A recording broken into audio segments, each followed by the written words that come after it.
Jumanindi duto te wenge osebedo kang'iyo obila ma pacho kaka luore koda tiyo gi teko mathoth kuom jopiny kuma bende ikruok timore ne dhialo higa achiel nyaka rowere mag Gen Z ne dhi ng'anyo kendo moko kuomgi negi karatiro pok oyud nyaka kawuono. Jonyuol mag nyithindo kata rowere manowito ngimagi osebedo kawuoyo ka gidwaro mondo gikone ratiro margi ochopi, mana kaka bende ikruok itimo ne ng'anyo machielo ma bende biro bedo mano kanyero tarik 26 tich adek mano mar juma manyien. Kwayo igolo mopogore opogore jogo eko madhi bede ng'anyo dwaro mondo obila omigi arita makare, ka bende nitiere duol mamoko ma bende kwayo mondo ng'anyo makamano kik bedi kaluore koda miwacho ni jonjore mosebedo ka koro sani donje ng'anyo go kendo hinyo jopiny ka bende giketho mwandu. Moko kuom sigana gi wabedo ka wagoyo kata wakelo ni ripode magi ka chiel kod mamoko modhuro ma bende wa ikoni. Mago ma omiyo pek gin magi. Kenyans to be very peaceful and remain focused. This is a country that belongs to all of us and we need to protect it. Hila tunaomba watoto wetu wanapotoka nje wasiharibu mali ya watu, wasiharibu biashara za watu, wasiue wenzao. Jotend kanise kachiel gi tendo bile boma ma Nairobi okwayo rowere mag Gen Z mondo bag ng'anyo mamuol kendo kiketh mwandu jo Kenya e ng'anyo mochan tich adek juma manyien. Nobody has reached out to the family. Nobody has called the family. From the government, may it be from the investigators, no one has contacted the family. Anyuola Boniface Kariuki, rawera manochwad gi magine kinde ng'anyo mano bagi tich ariyo e boma ma Nairobi, ywak ni sirkal ojwang'ogi. Nogi kamakoro yaluo ka ng'ato tho. To kanyo ji oyie dhi time solo pesa. Jodong Luo kono Uganda Luo mondo doge kitgi kod timbegi ka giywak ni Uganda tiyo gi omenda mathoth e liete. Kopo ni nyithindo manitiere gi kwashako marasmas ochame direct kata ochame kaka part mar gimochamo, wawach ni mkate kata orunego nyuka, to piyo piyo gibedo nyithindo manomol. Koro nutritionally onjiri konyo e weche mang'eny. Kato bedo ni thoth Oganda kichore gi chien kendo oluoro onjere, Charles Odera to mako kod gosiep kendo kawo gi kadag chiemo kod yuto.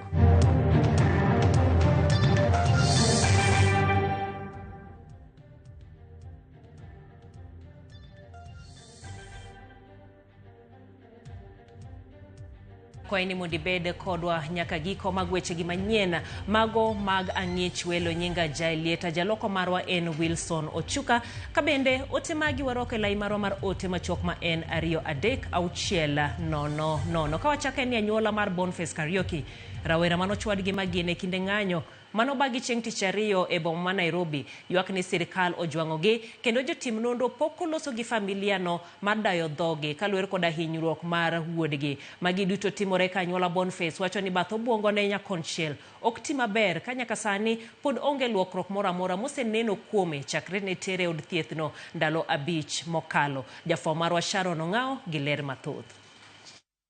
Tok rwake e od thieth maduong' ma Kenyatta kaluwore gi hinyruok mar magina mane oyudo chieng' tich ariyo mar jumani. Anyuola mar Boniface wacho ni onge lokruok moro amora ma wuodgi nitiere godo. Boniface is fighting for his life. He's still under the life support machine. Boniface cannot talk, and we don't expect Boniface's life to be back as the way it was. The left side of Kariuki can never come back to life. It is completely dead. Nasikia vibaya kwa saa hii. Juu mtoto wangu bado hajatoka hosi, mgonjwa sana na ningeomba nipewe mtoto wangu kama naambiwa kwa sawa. Anyuola mar Boniface wacho ni sirkal ojwang'ogi kendo pok oriwgi nonro mar bura mar hinyruok mane wuodgi oyudo e lwet obila. Hinyruok mane oyudo kinde mane obila rakore gi jong'anyo e chuny boma ma Nairobi. Nobody has reached out to the family.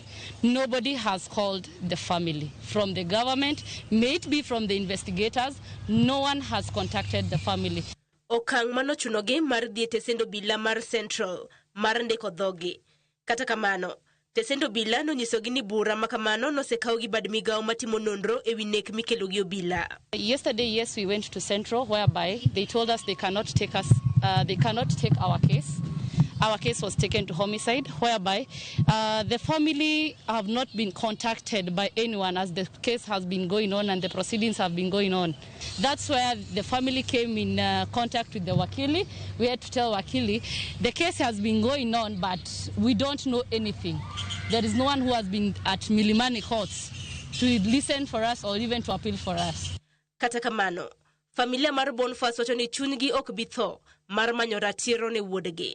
We are planning that on Monday maybe we'll approach these security agencies to see whether we can get that assistance, which has not been forthcoming to date. The last time the matter was in court, the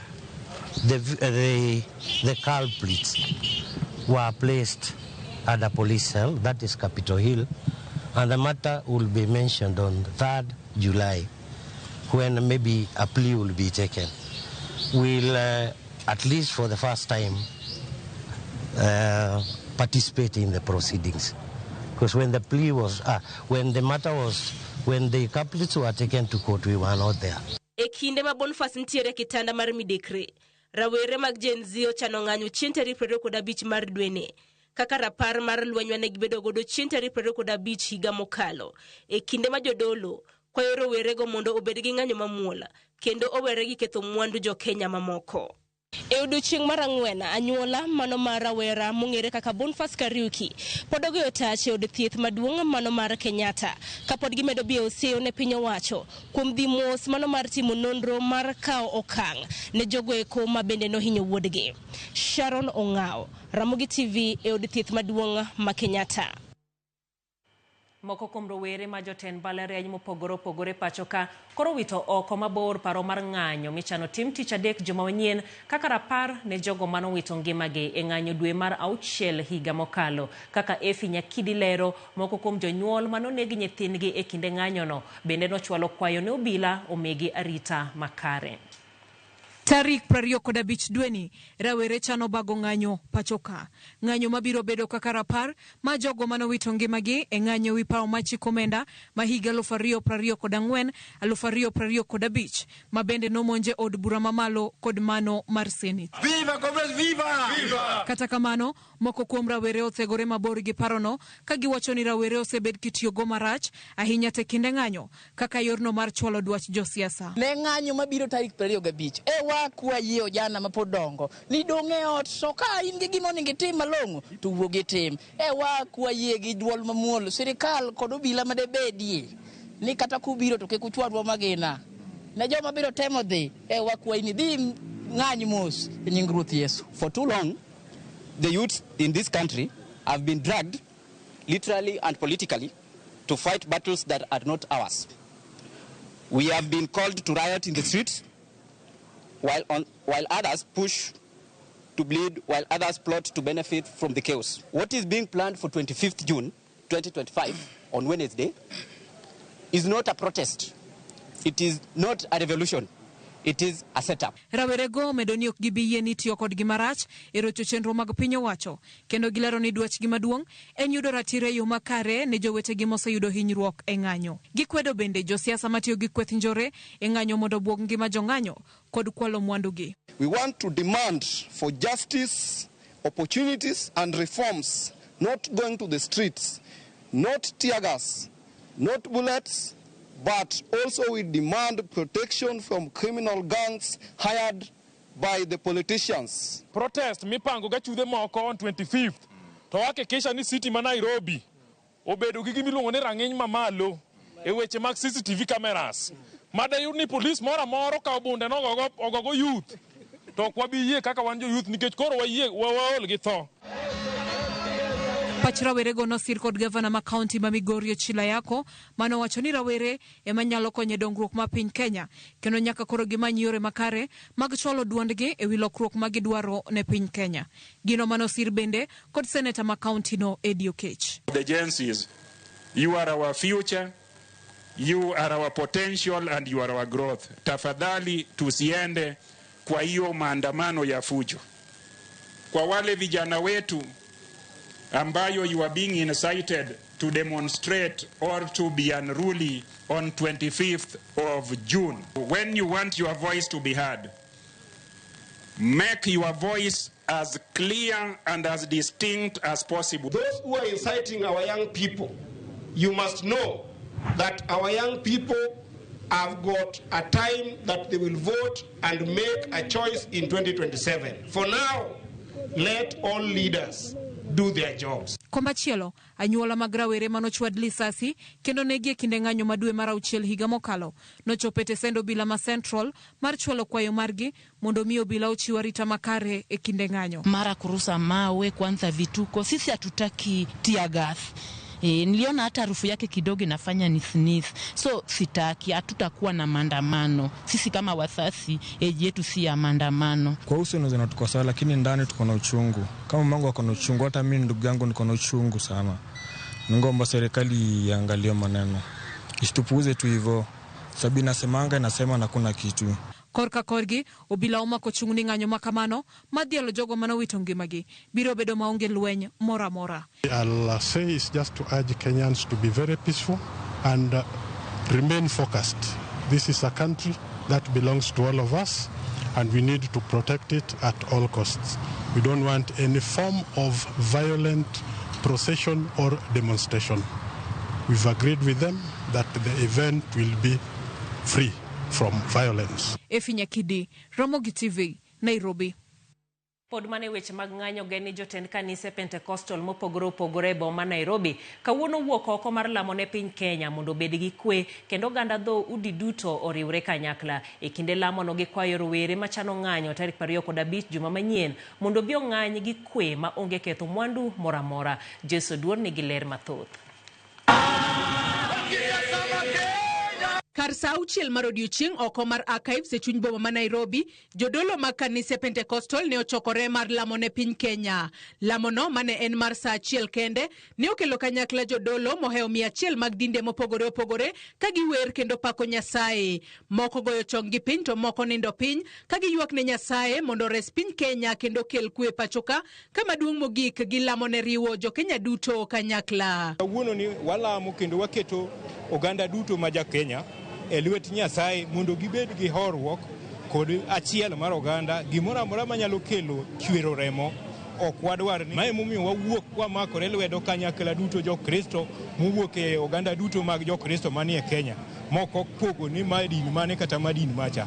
Wadwaro ni mondo walam kwe mondo kila ng'ato obed ka en onyalo dhi e tije moko obedo gi luoro. E duol achiel mar neno ni kwe obedo e pachoka, jodolo go kwayo rawere machano wuok oko ng'anyo tarik 25 juma manyien mondo wuog oko gi kwe kendo kik giketh mwandu mora mora. Ya kwamba tarehe 25 watoto wetu wanapotoka nje kulingana constitution wana haki yao na sisi hatuingilili. Ila tunaomba watoto wetu wanapotoka nje wasiharibu mali ya watu, wasiharibu biashara za watu, wasiue wenzao. Wakianza kutembea watembee na amani, wasichokosa askari na askari waangalie watoto wetu. Wale wauni wanatembea katikati ya watoto tunawasuia kwa maombi na Mungu akamate anga yao. Bende gikwayo rawere mondo obed gi paro maber mar kedo ne piny Kenya e yo maber kod kwero maricho matimore e yor kwe mopogore gi tulo ma osebedo e kinde ng'anyo mokalo, ng'anyo manokelo masira ne jo Kenya mamoko. Gibed koda paro moro achiel ni kata kobedo ni gikedo ne piny to ging'e ne piny gikedne mondo mi obed maber to kik giked ne piny e yo moro mamiyo wanyalo bedo e yo moro mok wanyal wuokie nikech giwegi giwacho ni gin gionge party, gionge jotelo, gionge gi kama gichunyi to gikedo ne ratiro mar jopiny. Mak mana ni gima nyalo kwayogi en niya ni seche ma gikedo ne ratiro to ging'e niya ni ging'i kuond mabeyo gi kuond maricho. Kaka nitie kamarach to giwuoye kamarachno to gibiye gi solution bende. Kik obed abeda ni wawacho mana maricho kende to maber bende ok wanyal neno. Gimedo ni kaka jodolo gibiro dhi nyime lamo ne piny Kenya kinde duto mondo piny Kenya kik yudre kamarach kaka pinje mamoko ma lweny ogo e tach kendo rocho achiel mar oganda. Kenya is our God-given country. It is our humble duty to pray for its protection, provision, peace, unity, so that we can live in harmony and enjoy good life together as brothers and sisters. Wherever you live, all work within the 47 counties. Okwadwar pinywa mondo chope okang' ma pinje machalo kaka Sudan, chalo kaka Somalia, machalo kaka Haiti. Nikech kama waneno ka pinywa ochiko kama koro wanyalo pok wadonje bugo mak wanyalo wuki. Magitimore seche marawere chano ng'anyo tarik 25 juma manyien kaka rapar ne gigo mane otimore tarik maket kod mano higa mokadho. Joyce Odur, Ramogi TV, Nairobi. Motelo ne biro mar katiba mar higa 2010, oganda jo Kenya ne dwaro lokruok e migepe mopogore opogore mag telo. Bang' jopiny puodho katiba no manyien, geno ne ntiere ni obila ne dhi lokore kendo tiyo kaluwore gi chik. E bwo higa achiel mokalo, apisas mag obila osekete nyong'ong' kuom ndheyo kod nek mag rowere ataro mar chik. Bende lokruok mane jopiny geno e bad migawo mar obila osechopo kare, koso pod en mana lek. Jafwambo mar siasa Chris Owino kolono wachni. Achiel kuom riyo mane jo Kenya ni godo e kinde rwako katiba mar 2010 ne en lokruok e bad migawo mar obila. Ne wakelo katiba manyien ma jopiny noyiego mito kadhe. To king'iyo maber to paro mar katiba manyien ni poko mako jopiny, poko mako jotelo, poko mako obila, poko mako ng'ata. Mane tabu ma wan go mogik. Joma nie loch, obila koda jopiny pod nigi paro mar pend chik machon cha. Geno mar jopiny ne en pend chik manyien ne dhi kelo bad migawo mar obila madhi tiyo kaluwore kod pend chik. Geno makamano ne oyudo buok maduong' kaluwore kod nek mag rowere mag Gen Z dwe mar 6 higa mokalo, ndicho mag rowere makwedo sirikal e lwet joma ichichgo ni obila kaachiel kod nek mar japuonj Albert Ojwang' e tisend obila ma Central e Bore Nairobi jumbe 2 mokalo. Gik makamago osekelo kiawa ka bende lokruok mane jo Kenya geno e bad migawo mar obila biro chopo kare kose. Achiel kuom gimomiyo pok wachopo kanyo en ni ne waloko ni obila, tij obila kik bed mar agoko, ma kisungu luongo ni police force. Obed mar tiyo ne jopiny e yo mobolre, ma kisungu luongo ni police service. Ne waneno ni kwa loke owae police force obie police service, to kod obila bro ng'eyo ni ok nyal tiyo piny gang'enge. Nyaka sani nyinge manolokre, to kaka gitiyo pod obila tiyo gang'enge. Mar ariyo, ne wadwaro ni obila koro gol e lwet sirikal ma pile pile. Gibed ni koro gichung' kendgi, mana kaka doho chung' kende. Ma ka ng'ato timo makosa, ibed ker mar piny, ibed mbunge, ibed ng'anade, to gimaki materi e doho. Mok ni ng'ato wacho ni otiende no to kikumul. Independence. Nyaka sani, independence no podo tamre. Kaluwore gi pen chik, duol mochung' ne ng'iyo weche mag obila IPOA ne ochuog mar obila majendiki kendo kawo okang' mager ne obila madhi ataro mar chik. Kata kamano, anyuola jogo mane owito ngimagi kinde ng'anyo mag rowere mag Gen Z pod rito ratiro maggi higa achiel nyaka ne bag ng'anyo makamago. Rem ma IPOA nigo namba 1 onego yarnegi ofuku mar pesa mondo gibed gi budget maber. Onego yienegi mondo gibed gi gazetted holding areas maginyalo loro ne obila majendeke. Nikech kawuono IPOA ni onono police, to IPOA ni onge gi cell mare. Koro obila majendeke komako pod otero mane police. Jo IPOA madhi mako obila gi kata bunde ma gionge go ok oyienegi bedo gi bunde. Koro nyiso niya, idwa ni gidhi gimak obila majendeke man gi bunde, ento dhi gi lweta gi kalam gi simo bila miting'o ni. Koro magi ema mono gi tiyo maber.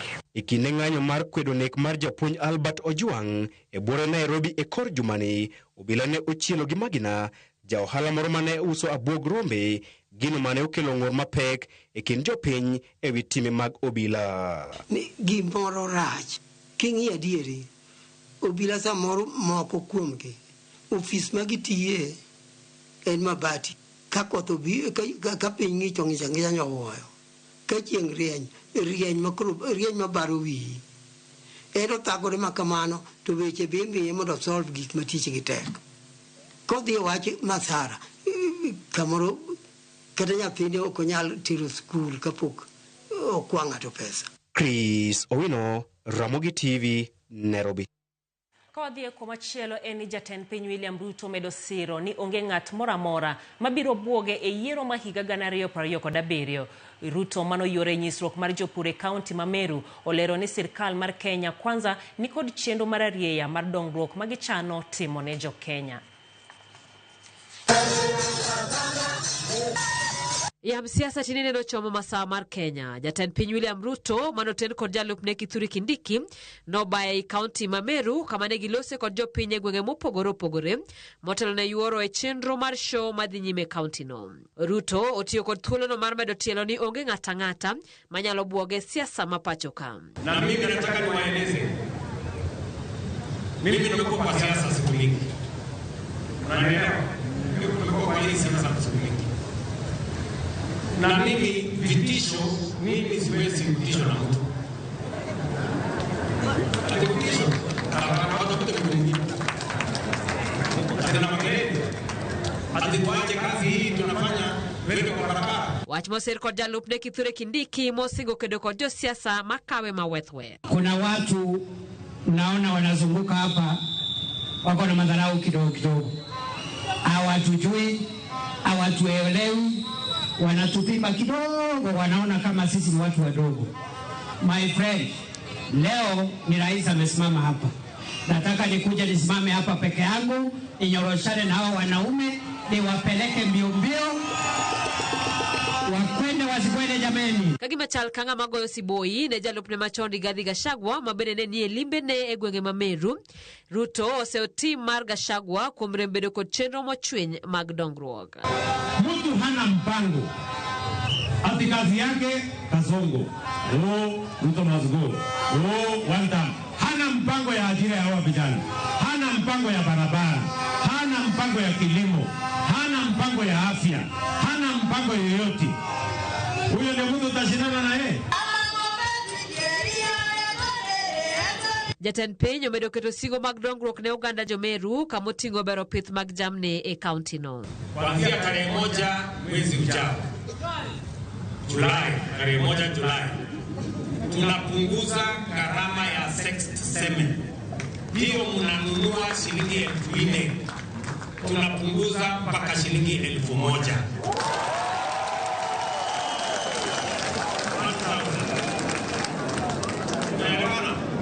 Shilingi ngapi?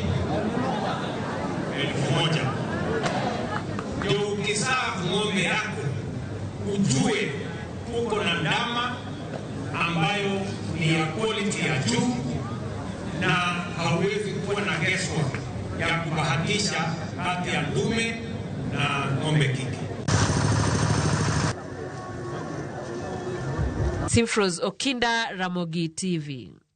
Riwruok jopuonj mar Kupeto Bogo mar bago ng'anye jomachiel mabiro ponono ni duol mandiko jopuonje tich pacho ka TSC rem chopo winjruok margi kata CBA. Jakom riwruogno Mboka Milemba kane loso gi jofwambe kaunti ma Kakamega owacho ni koro dong ndalo 10 kende mondo duol no tim winjruok margi e kinde no. Jagoro maduong' Akelo Misori bendo jiwo ni jopuonj mag skunde sekondar ok bi dhi e tich ni margi biro bedo e ng'anyo mar neno ni duol no ma TSC owinjo ywakgi ka bende gidwaro sirkal mondo oik omenda maromo mar penj mar jopuonjre duto pacho ka. Tumeiva, si ndio? Asante, niendelee na budget. I have not said what Teacher Service Commission haijatuita kuanza mazungumzo ya mjadala mwingine, na ndio sababu tunatoa ilani kwa Teacher Service Commission kwamba wanabaki na siku ngapi? 10. Na pia tumeenda mbele na kuandikia waziri wa leba ile ambayo inaitwa notice ya kumwambia kwamba hatufanyi ama tuendelee vema na Teacher Service Commission, na tumempatia siku 7. Kwa hivyo leo tunasema hivi, kama kwa hizi siku 7 Teacher Service Commission haitakuwa imeita union kuanza mazungumzo ya CBA, basi union itachukua zile steps zingine ambazo zitawalazimisha watuite, na hizo steps zinahusisha mambo yote hiyo mnasema, kuacha kuenda shuleni na mambo kama hayo yote.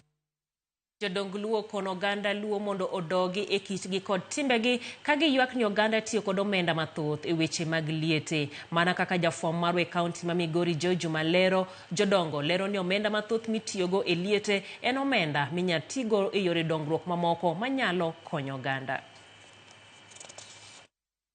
Omenda maiti wechego mag liete kendo oganda luo osebiro twa kuom kinde ka oganda osebiro ka koro kelo paro mopogore opogore ka otende kod wachni.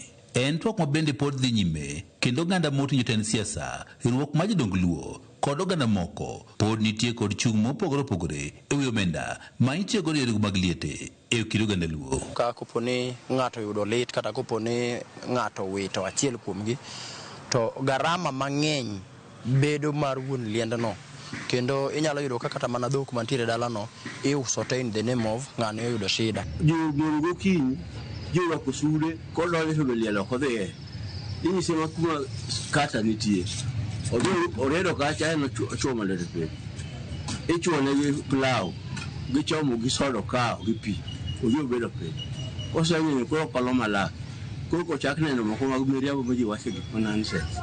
Mano bende kito adier joluo. Ruodh gol marok ma jodong luo e pacho kae Abel Mbuor wach ni yo moganda luo timo go weche mag liete sani ok en kit oganda luo kod timbegi. Yogi kama koro jaluo ka ng'ato tho to kanyo ji oyie dhi time solo pesa ma ng'ato ka ng'ato ji pakore apak. En gima wich kuot. Wan oganda luo nang'eyo ni jaluo kotho jodongo madongo ema ichiko ndalo adek kati to nyithindo matindo kata kijana otho kata gokinyi aneno gi wang'a odhiambo en wang'a mosekowa koyo. Koro ka kora to ok anyal wacho ni pok achieme liel. Asechieme liel nikech ok adwar yambo liel tasechieme. Anyway, kuponi dhi e liel to kelni nyuka ni mondo imadhi to kitamori kata madho nyuka no tibiro wacho ni to wuri joka ng'ane motamore mana mitho kani en mano nego ng'ane. Koro an asechieme liel but ato samoro wiya kuot ga. Iyudo ka ng'ato no go upe nyoro ni wuri joka ng'ane tho. Koro kidhi mondo mi dhi ng'ini to wuri joka ng'ane botho adier tikelo ni chai gi mandas. Koro wacho ni yawa. Ka koro an monego mi ng'ani to ene mochako miya. Umbur wach ni kawo chakre kod kinde maringe ng'at mowito ngimane ikano e kar kano ringre kod kata yo matimogo ik magi sani ok en kit oganda luo maging'eyo. Owach ni omenda mathoth itiyo godo e liete, omenda minyalo ti gi yore mag dongruok mopogore opogore ma bende nyalo konyo oganda. Ni koro yaw moro ne wuol e sim ng'ato oro siling 10,000, ng'ato oro siling 20,000, ng'ato oro nyaka siling 100,000. To pesa muorogi bung'e ni pesa gi di puk gino ma en paro ma bende osir kod moko moganda e kaunti ma Migori. Ndalo korona ni yudo ka ng'ato tho kawuono kata chuny otieno to kiny gokinyi by saa 4 oseyike. To adier nyaka sani jok manoyike ndalo korona onge ng'ama nose kata mana chier kata manokelo lekni to dalagi kata ikne ne ok odhi kaka nodwaro. Koro aneno ni ji odog adoga e regime no. Penjo en ni nyalo bedo ni yore ma ichanogo liete bende nitiere nyisruok kata piem moro e kind oganda luo koso en mana yo ma ng'at mowito ngimane koro imiyo ik makare ma idendo kod dho ngere kaka befitting send off. En nyisruok nikech jok mineno biro e liel gi be iwinjo ka ng'ato wacho ni ato liend joka ng'ane no aneno na liend joka ng'ane ma ka ji odhiye to ji amana gi dhogi. Koro yudo ka mondo mi ng'ato kik ji wuog ni an dala joka ng'ane ae gi dhoga nono.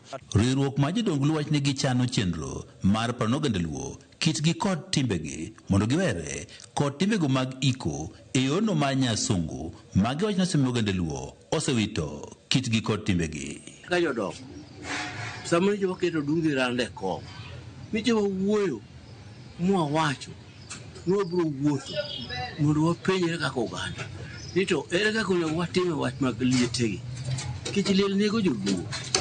Iyudo nyaka nyathi matin noketne tente dala ma jahiga 3.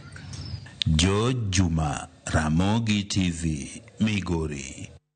En paro no mabende nyalo nyuolo paro mopogore opogore. Iwinjo kanyo ka ng'ato wacho ni ae gi dhoga, akia ni jopiny ema miyo koro jogo eko mantiere gi liete medo temo kata gimedo kaso kaka gitimo liete ma diponi oyudogi. Kata kamano en mana ng'iyo ni to maru chalo nade. Gima duong' ma bende wachoga, kik jogo mantiere gi liel kaw ting' mamalo, bende kik gidong' nono tok mano.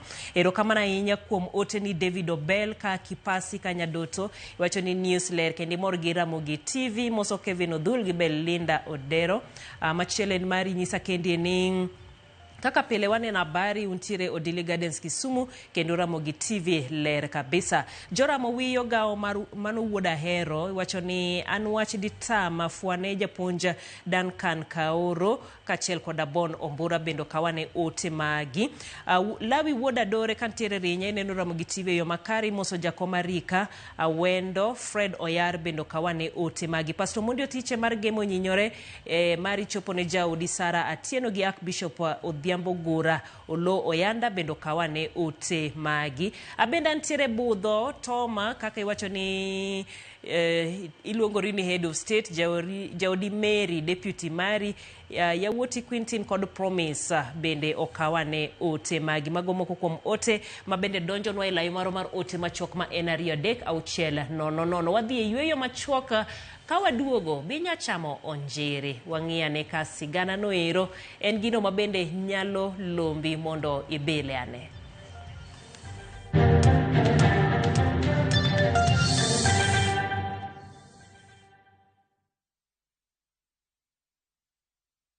Who do you trust with your precious ones? Who do you trust to drop your kids to and from school? Who do you trust with all your packages?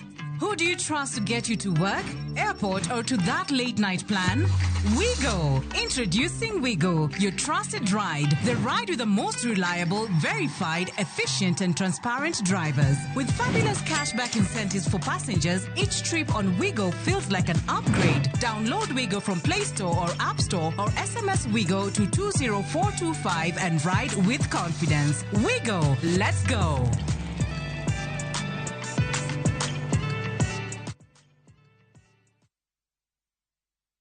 Royal Mabati Factory Limited, dukani achiel kende miyude rang'iny mamalo magoyo witado makare. Yud offers ma wan godo ka ichulo atamalo 40, iyud mwandu molosi chieng'no. Yue mos dala ka wakelo ni nono maonge chudo nyaka e dhot. Gochnwa e 07223-838-8. Tim order kokalo e www.royalmabati.com. Weche kod chike mantie nyaka lu.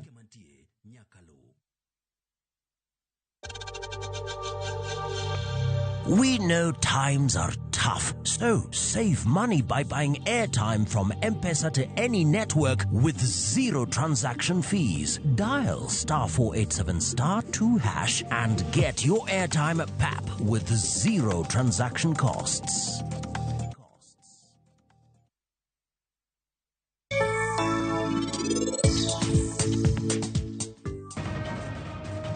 Rajiv kawuono gochona. En no wachona ni obiro kawo parineti mana bang' higni 2. Ang'eyo ni ok ber ka wuoyo kama nyamin. Mak mana ni kokitimo gimoro mapiyo kuom nyathini, en oboringo neko. Makane, manang'o? Mago otiko mwabodhi godo Chandigarh. Wan wadhi romo gi Rajiv.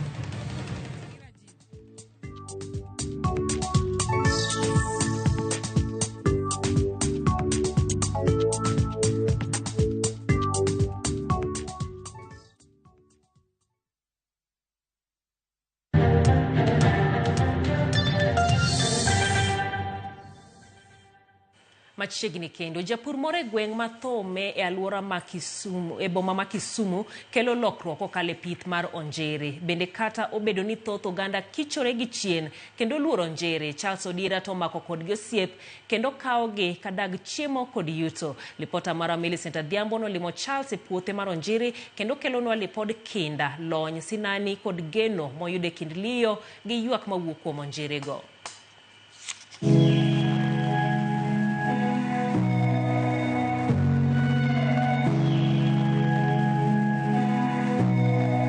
E piny masani sani ma kit chiemo ma oganda thoro chamo, ndhadhu margi odok chien, kendo gionge roteke gi nyinyo malong'o ma gikelo e del.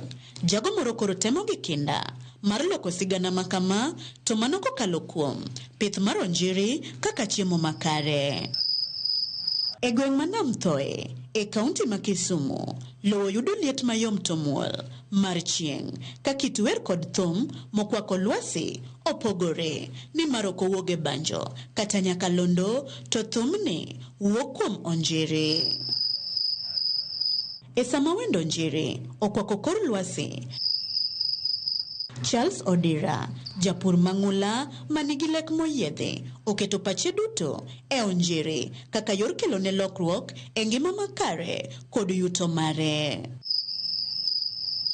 Wuodh Charles e pith mar onjiri ne ok ochakore gi orundu malach kata e pith mar jamni, to ne ochakore bang' timo nonro kuom higni buora kotawo yore pith gi pur mamoko. Koro na yudo thuolo mawuok madhi e piny moro miluongo ni Thailand. To kana adhi aneno ka jok moti ne pidho njiri to giyudo pesa. To kana wuotho kodgi ne gikelo ga trainer makoro an bende nabedo trained mayudo certificate mar pidho onjiri. Ere kaka Charles choko onjiri gi kanyakla? Imanyo ng'ama already pidho njiri kaka an kati omi tong'. Koro e pap, koro kiseloso chiemo monjiri ohero, tikao chupa, tidhi kete i chupa no. To chupa ni obedo mar plastic, ting'olo wiye, tikete obedo upside down. Koro njiri kabro biro, to yudo kamo slide go to donje chiemo. To kose chako chiemo, moromo, to koro kong'iyo kodwa wuok, to koro onge kamo wuok go, tisemako njiri koro, ichako mana pith. To ipidho gi chiemo mage?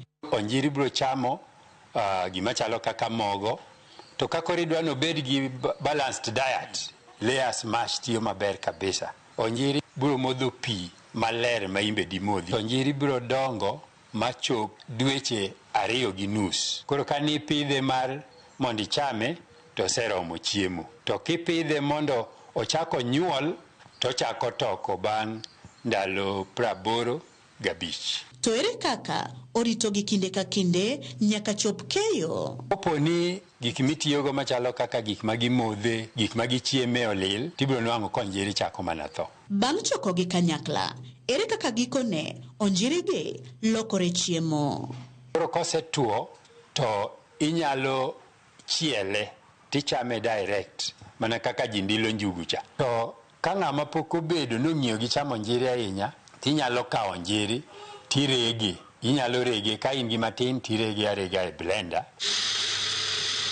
Koro kiserege, to samiloso chapat, samiloso kek, tikao onjiri moregi, tiketo koro bedo achiel kuom ingredients. Pith manochakore mana ka ng'at achiel mane temo wi pi, sani landore kama Tiang', Kisumu kod alwora mare. Kamine machalo Maureen Awino, sani chielo onjiri, chiel kang'none, kendo bago godo buskut, kek, e kind chiemo mamoko, mauso e chirni madongo, ma Kisumu, Nairobi, nyaka Mombasa, e kind mamoko. Ka bende tet mare kotiyogo njiri, opwodh nyaka gi duol mochung' ne puodho rang'iny mag mwandu kod chiemo pachoka, Kenya Bureau of Standards. Onjiri ni aloso godo cakes, aloso godo cookies, to cookies osebedo certified gi KEBS, makendo ause kuonde e chirni mopogore opogore.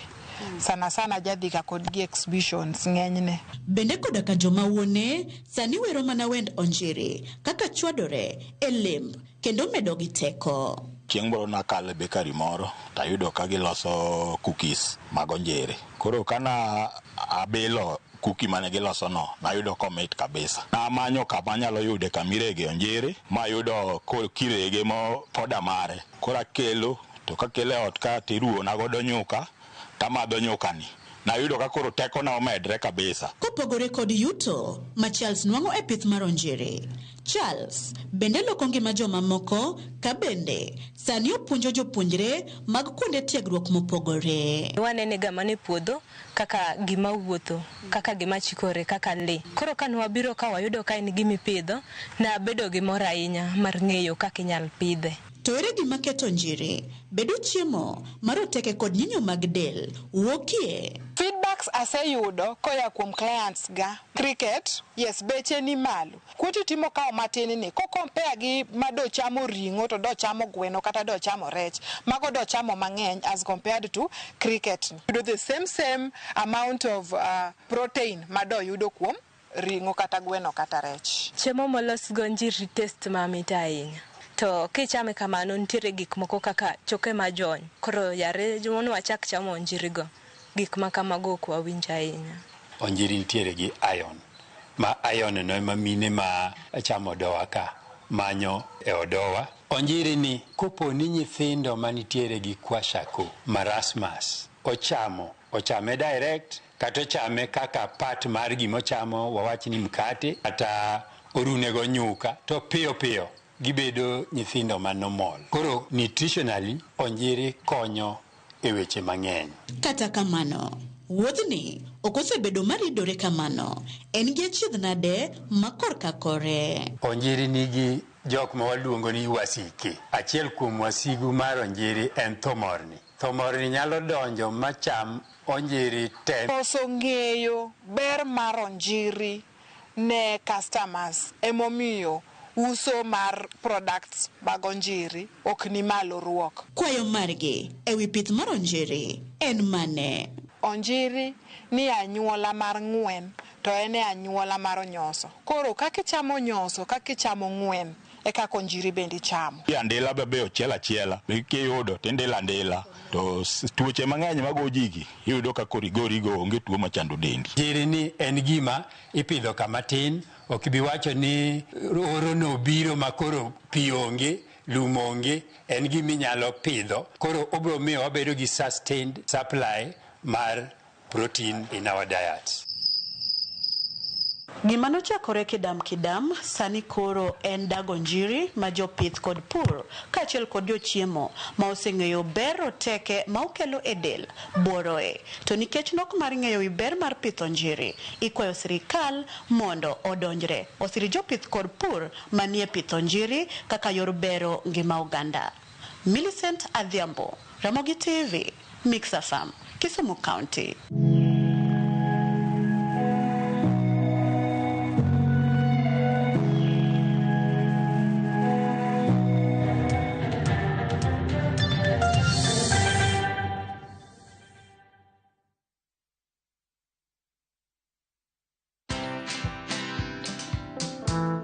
I'm a very soft guy. I'm like a tortoise. You know, a tortoise has a very hard shell. But beneath is a very soft animal. And these meetings you see me having here under this tree, it's about forming the next government. Uhuru Kenyatta, we did this politics here, he became president. William Ruto, now, who is attacking us every day and calling us tribalists and villagers, we organize his politics from here. Watch this story and more. Download the Citizen Digital app or visit www.citizendigital.com and find the Citizen Originals portal. Kenya's #1 app, Citizen Digital. Who do you trust with your precious ones? Who do you trust to drop your kids to and from school? Who do you trust with all your packages? Who do you trust to get you to work, airport, or to that late night plan? Wigo. Introducing Wigo, your trusted ride. The ride with the most reliable, verified, efficient, and transparent drivers. With fabulous cashback incentives for passengers, each trip on Wigo feels like an upgrade. Download Wigo from Play Store or App Store or SMS Wigo to 20425 and ride with confidence. Wigo, let's go.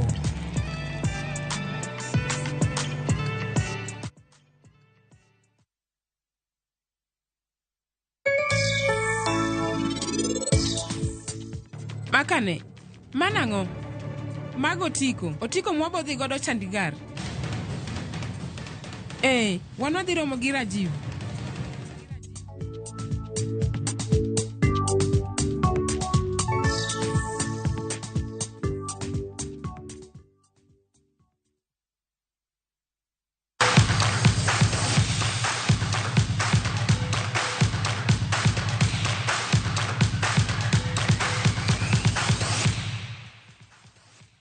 E pau tuke ni riwruok mar Kids to Kids kod kambi go punda mashabiki.com norwako jotugo mag golf e piem mar golf manobagi Limuru Golf Club odiochieng' manyoro. Tuke go mane geto choko omenda ne nyithinde buchendu mar kanisa mar Christ Church Westlands Nairobi en mar nyithindo makie mondo mi osirgi e weche mag gago kod somo. Chendo ni nywandogi e weche mag somo mapacho kaka kambi mashabiki.com nobedo josire tuke makamage mahigani.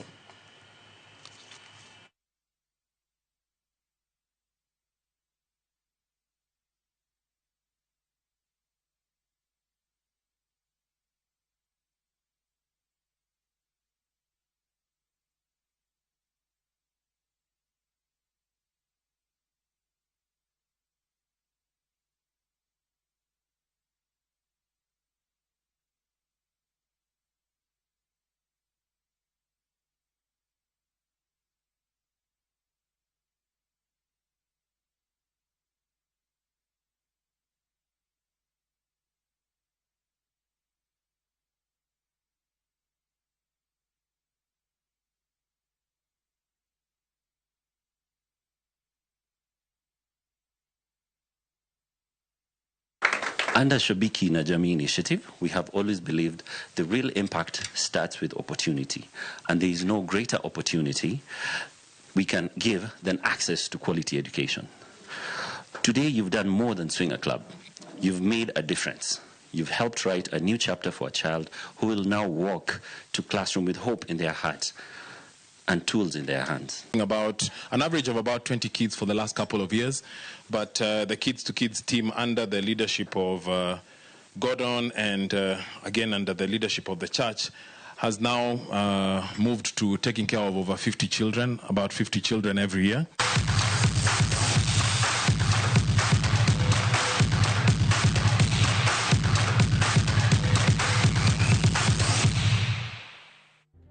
Kanyo bende mochopo godo giko weche gi manyien mag ang'ich welo chako romo kochopo saa 3 mar otieno kuma bende wadhi bedo koda twak marwa mangeso kangeso mano mar mine wacho warad seche go nyinga Jael Lieta jaloko mar osebedo Wilson Ochuka.